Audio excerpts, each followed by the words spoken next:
Okay. Okay. Thank you very much for having me. I have been very eager to discuss these things about kids because as I wrote to you, I am one of six admins in a Facebook group for Greek people who are mostly parents with kids, and they want to be vegans. That's the underlying theme. What we do in this group is we try to empower them to follow the whole food diet as a facilitating element of adopting a vegan lifestyle.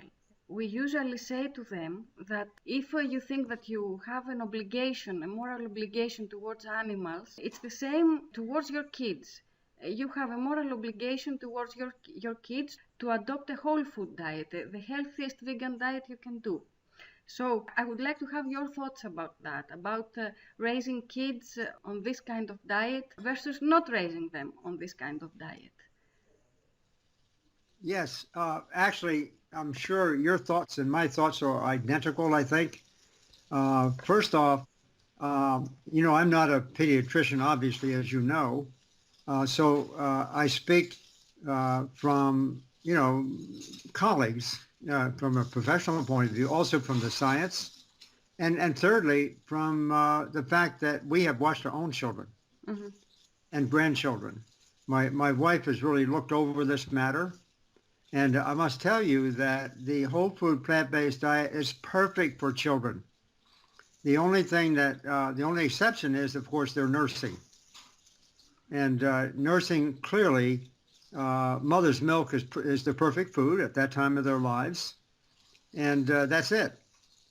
And so the children should be put onto the whole food plant-based diet as early as you put them on whole food. Yeah, so it's just perfect. I don't think that you and I disagree one bit. On one other matter, I should say, and I think you made some reference to this, Mm-hmm. is that actually I don't particularly care for the word vegan. Yeah. I have been writing about that recently.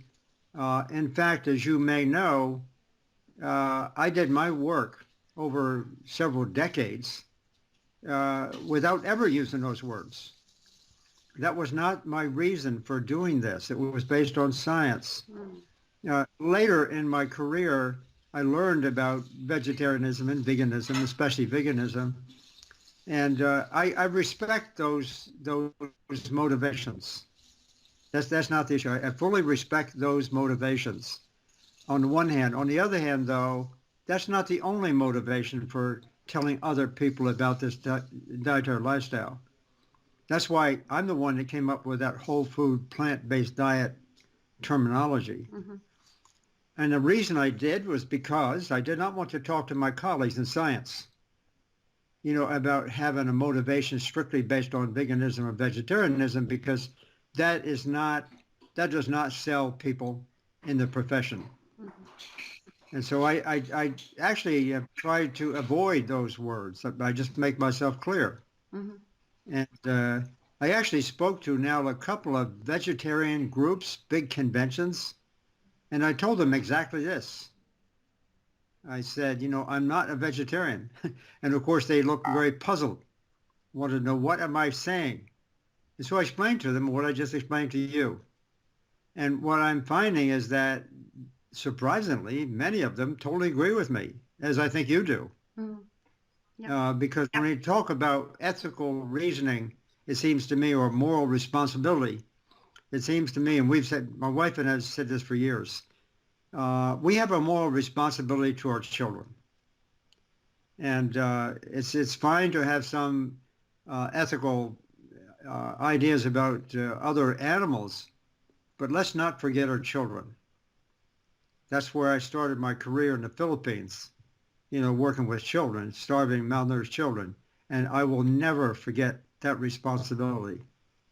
So I think it's using whole food plant-based is based on science, but at the same time, I honor I honor the motivations of others who might wish to join this movement because of that, because of ethical considerations. Mm-hmm. So Yes. that's the whole story. Yes. Thank you. So the next question is, since the scientific basis is strong, why pediatricians do not seem to promote this kind of food, of diet? There are so many pediatricians that give instructions to parents when they start solid foods after the 6 months, 7 months. They give instructions that essentially, one could say, create the patients of the future. They create the habits of later day patients. So why do pediatricians seem not to do that? What is your opinion, and how we could change that as simple people? Well, first off, and I think your husband probably will know this too. I'm sure you do too. Yeah. Pediatricians and other medical professionals are not trained in nutrition. Yeah.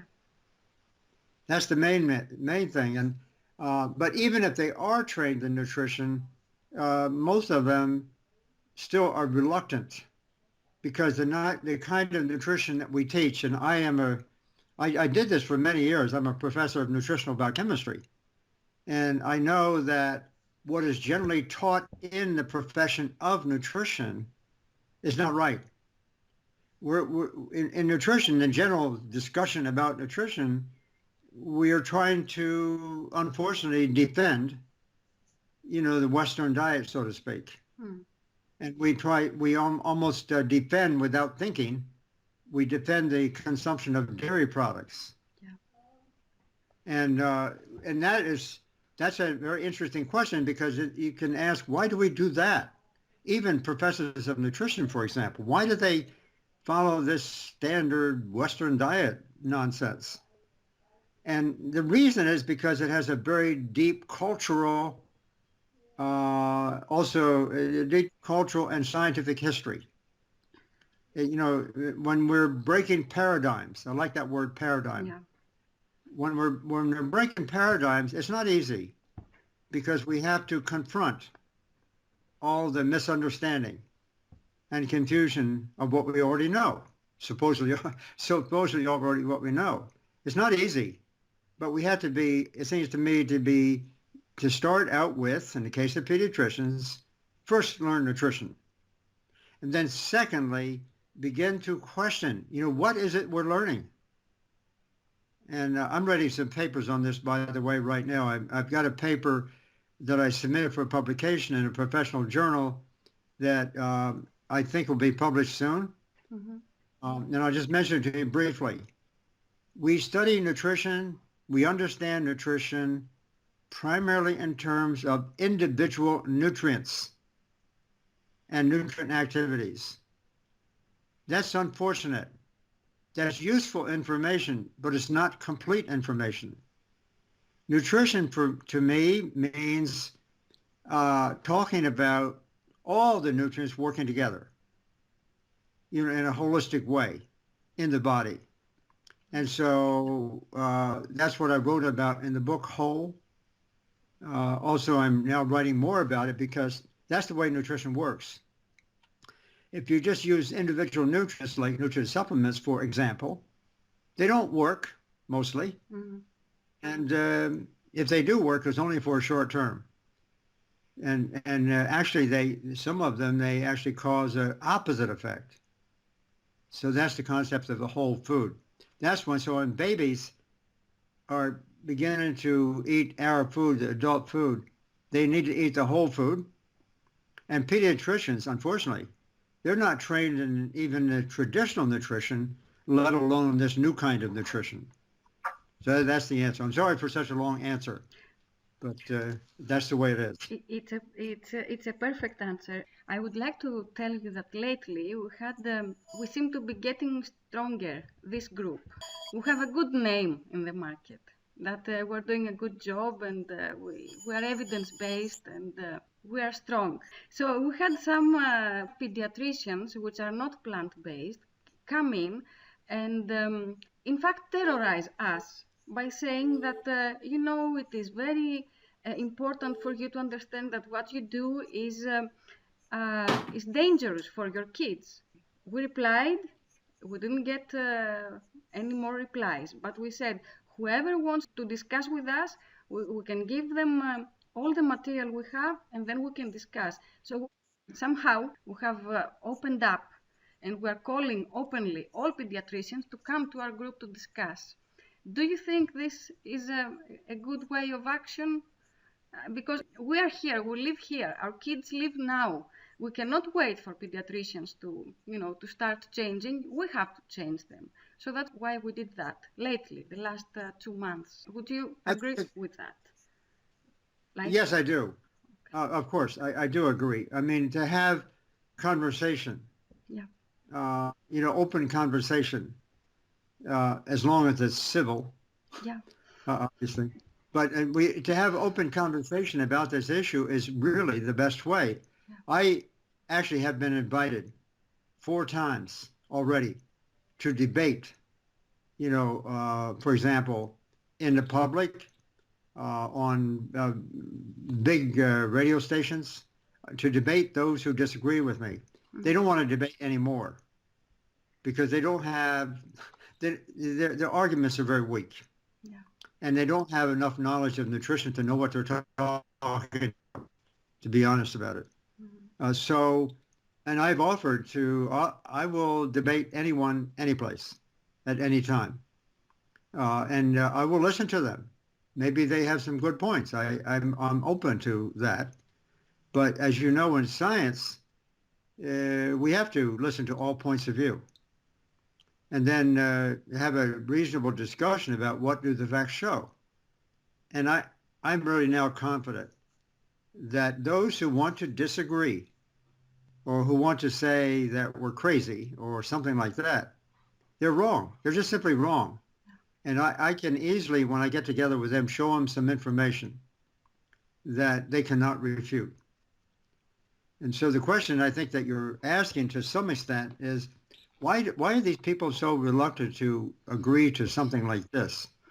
Well, that's what we're human, and we like to defend what we do and what we believe.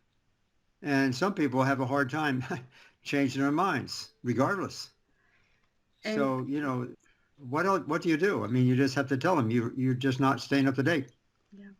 Even if they understand that they have been doing it wrong up to now, it's very difficult to accept and to change, to practically change.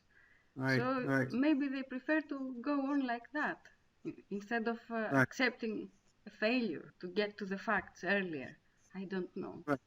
But we're trying this. Could we consider you as a patron of our group in case we want to have a discussion with any pediatricians? Yeah, actually, you know what you could do? I'm reluctant to make too many commitments, but if you want to have a Skype with your group, where we can have some questions and answers. Okay. That's one way to do it. Excellent. That is great, and thank you very much. Now, how would you compare the standard American diet with the average plant-based diet, or the average, not the whole food, the average? Yeah. For example, vegan sausage instead of sausage, plant milks instead of milk, plant cheese instead of cow's milk cheese. How would you compare these two diets? Well, the first thing, I should tell you about some new science. It's only 1 year old. Mm-hmm. It was published last year old, that I think is the best science so far, comparing vegan, vegetarian, and meat-eating diets. Mm-hmm. This was a study that was published out of England as part of the so-called EPIC study. Mm-hmm. You may know that study. Yeah. And a friend of mine actually was the lead author. And they compared the nutrient content of vegan, vegetarians, and meat eaters. Very interesting. The total fat, dietary fat of those 3 diets are the same. The total refined carbohydrates are the same. Mm. Vegans and vegetarians, they consumed a little more vegetables. Yes, they did that, and fruits. But their fat content and the refined carbohydrate, the sugar, the fat and the sugar contents of those 3 diets were almost exactly the same. And the reason for that is that vegetarians, 90% of vegetarians, more or less, they're still using dairy. Yeah.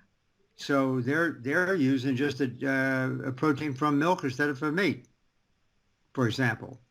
The vegans, they're not using animal foods, but they are using a lot of junk foods, high in fat and high in sugar. So, and it's the nutrient composition of the diet that best estimates their effect. So if the nutrient composition of those three diets is virtually the same, therefore we're not going to see any big differences in health outcomes. A little bit better for vegan and vegetarians, but not really big differences. The big differences occur when we go to the whole food plant-based diet. That's very different, and so that's one thing that we need to keep in mind about comparing these three diets, and or comparing, for example, the whole food plant-based diet with the standard American diet, as you said. As far as some of these, what should I say, manipulated foods or other kinds of foods, the fake meats or so forth, the vegan meats. I think to some extent they're sort of okay.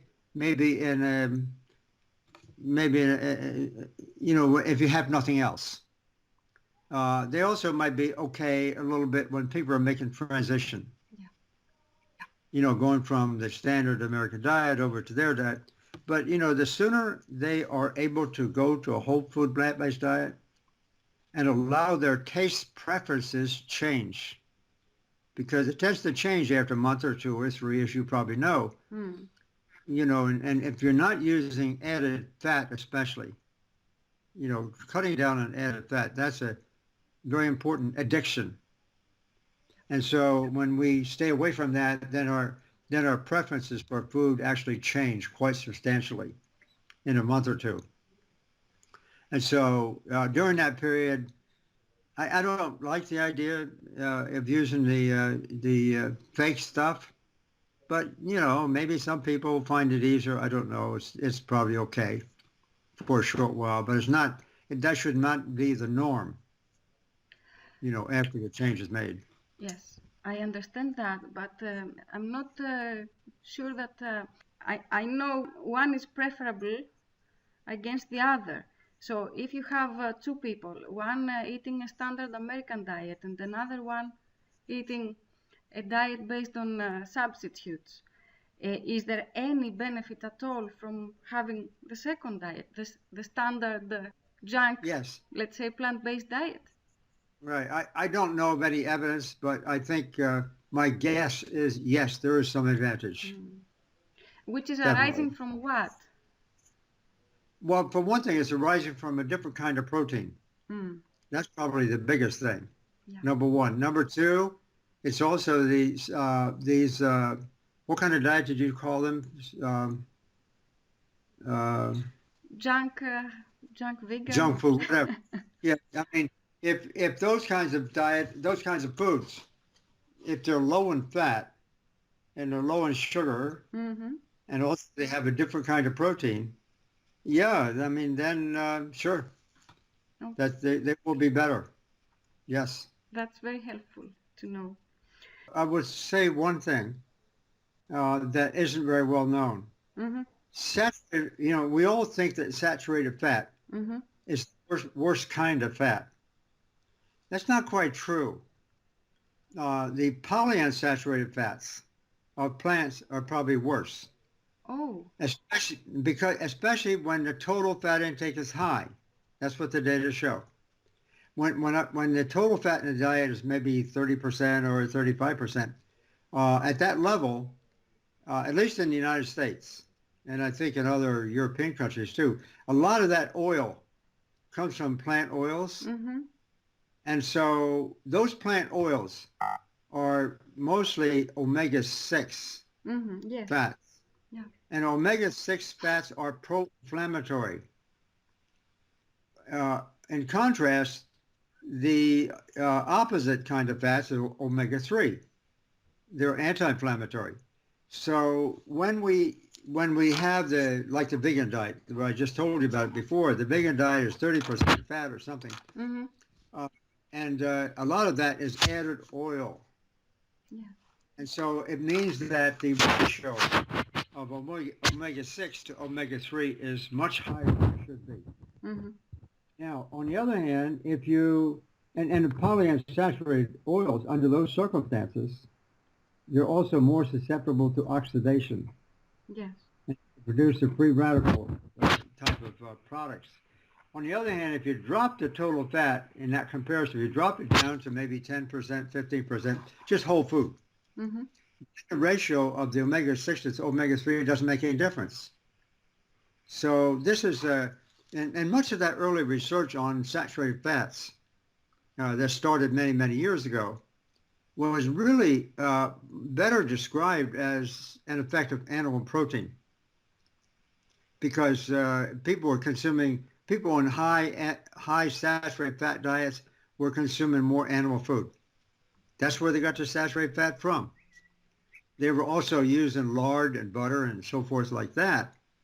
And so the total fat intake was high. And also animal protein was high. Now with more recent years, people want to use polyunsaturated fats because they're supposedly better. You know, they're lower blood cholesterol, for example, and so forth. But those polyunsaturated fats, as I said, they have a very high ratio of omega-6 to omega-3. Mm-hmm. So it makes them pro-inflammatory. And that's one of the main reasons not to have added oil, I should say. So the take-home message is this.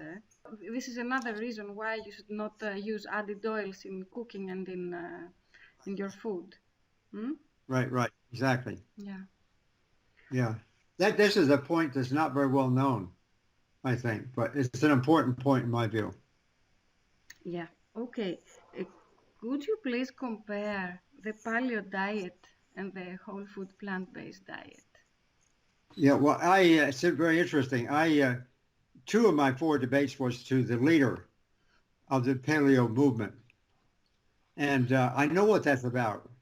Yeah. Those people are simply wanting to protect the consumption of a lot of animal food. And so they're trying to make the argument that, in ancient times, Mm-hmm. We were mostly hunters, not gatherers. Yes. I've looked at that information, that data. That's not convincing. In reality, I think that we were very clearly, as other data showing that we were probably mostly gatherers, not hunters. I mean, women, for the most part, were the ones who often got the food, for one thing, in those ancient times. And I think the argument about the paleo diet being, based on animals, I think it's, to be honest about it, I think it's kind of a masculine, macho argument. That supposedly men were the ones who were doing all the hunting and so forth and so on. The data doesn't show that. So the people making a paleo diet, they're talking about low carb, for example. Well, carbohydrates only produced in plants. So what they're really saying, they don't say it out loud, but what they're really saying, cut down on the consumption of carbohydrates. That means cutting down on plants so you can eat more animal food. That's what they're saying. Yes. If they restricted their argument just to the refined carbohydrates, okay, we can have an agreement. But they too often talk about total carbohydrate. And so the paleo diet is really another name Mm-hmm. for low carb diet. Yes. It's very simple. So what is wrong with having a low carb diet? That means we're consuming a high protein, high fat diet. Okay. That's what it means, and we don't want to have a high protein, high fat. That's very dangerous. Yep. Very clear. Okay, let's go to the whole food diet for athletes. In my mind, there are 2 kinds of athletes. The recreational ones, which have, normal requirements for whatever nutrients, and the professional athletes. Do you feel that a whole food diet without supplemented, let's say, protein or whatever, could be perfect for Yes. both kinds of athletes? Absolutely. And as a matter of fact, in the last 10 years, There are several world-class athletes who have approached me. I've gotten to know several. In other words, that when they change to the whole food plant-based diet, their performance actually improves. It gets better. I can name some names. You may not know these names, but Gary Player, one of the world's greatest golfers, was a big supporter of this. Mm-hmm. He contacted me immediately when the book came out, and he spoke on American television to 70 million people. Also, the number one the most famous football player in the United States, a guy named Tom Brady. Mm-hmm. They won the championship. The quarterback, he also changed because his chefs had taken our course and had him to change. Wrestlers, strength guys. The guy that holds the world record for the strongest man in the world, totally whole food, plant-based. Who is this? He's actually Iranian. He lived in Germany some. Now he's in Canada. The Babumian. Yes, right. Yeah. So he held that record. Also, just last week I was with the man who, he's a ultra marathoner. He ran the race in Greece, 150 miles. Scott Jurek. Yes. Oh, yes. Yeah, I was with him. I spoke in New Mexico, and I had met him before, but he came up and wanted me to sign his book and everything. And he is totally, he just did an amazing run in this country over a trail that is about 2,000 miles long. Mm-hmm. So he's 100%, this way. Basketball players, baseball, soccer. You call it football in Europe, but the big stars, Yaroslav Jagr, that name is familiar to you? Yes. It's famous. They're all doing that. Some of them, they want to. This is Arsinoi. Oh yes. She came to breastfeed. Arsinoi, say hi. Oh. No. Okay. She came Yeah. back from school. Okay. So, yeah, they think some of those athletes, a lot of those athletes, they think they should have protein supplements, when they're training. That's not true. They don't need that. Some of the extra muscle that they have from that, it's muscle mixed with fat. Yeah. It's not healthy. Yeah. And so they actually die earlier. It makes bigger muscle, but it's not as good a muscle. It's not strong. It's not the really good kind of muscle. that would be my next question, related question. What happens in the long run with athletes that supplement a lot? They are not on a whole food plant-based. And I have the feeling that it is detrimental to their health, both to be on an animal-based diet and to supplement as well. Right. So I'm just learning from my friends in the professional athlete world that they get better. I mean, it's the same as everybody else. And also, they live longer yes, because maybe they use high animal protein during their years when they're performing, but then they die younger because of that. It's dangerous. yeah, okay. One more question then. Right. In our group, we're following the guidelines from the Dietetic Association of America and dietitians that support a vegan diet. They say to supplement with B12 vitamin since 6 months old, since other foods come into the diet.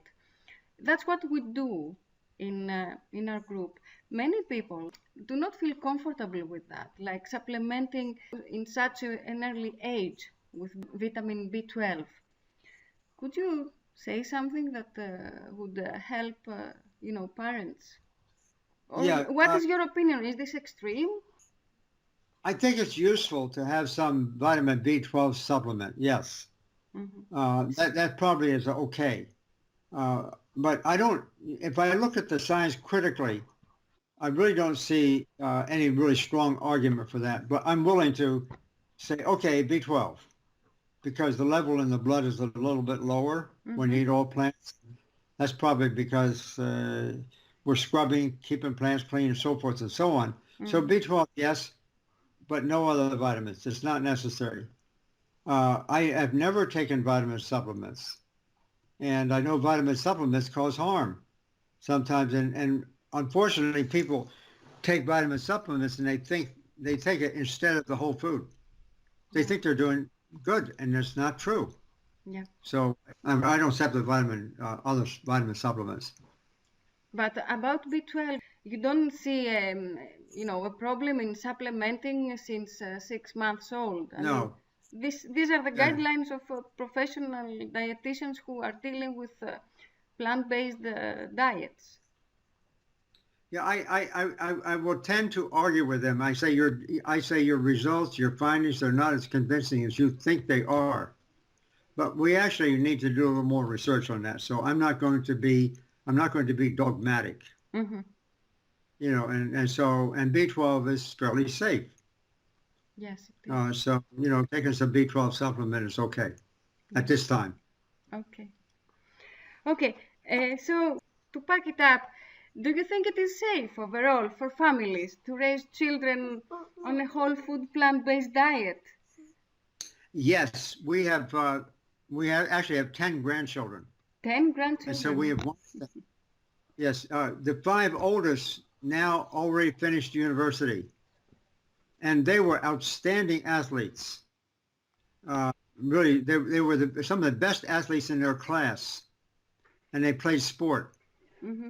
And they ate this way from the time they were born, and they were better athletes than their classmates.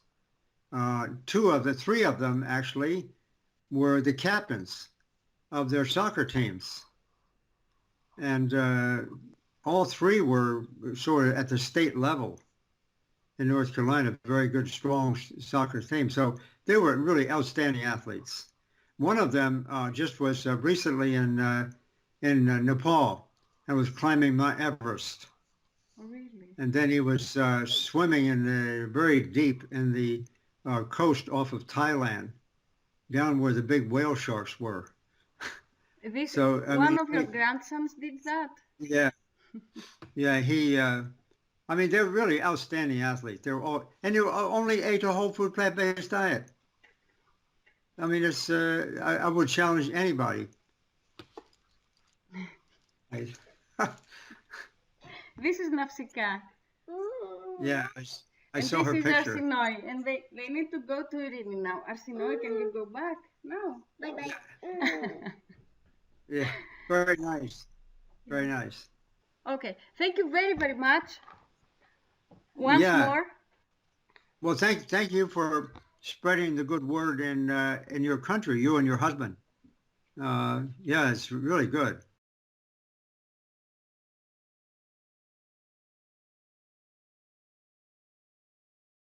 Okay. I should tell you, I also can see your beautiful little girls on my email. Oh. Yeah, somehow I missed that before. And the reason I say that is because I know you gave me some questions. What did I do with them? About children, safe and so on. And the best answer, my wife saw your girls too. Mm-hmm. The best answer is just simply looking at your own girls. They look very, very healthy. They're perfect.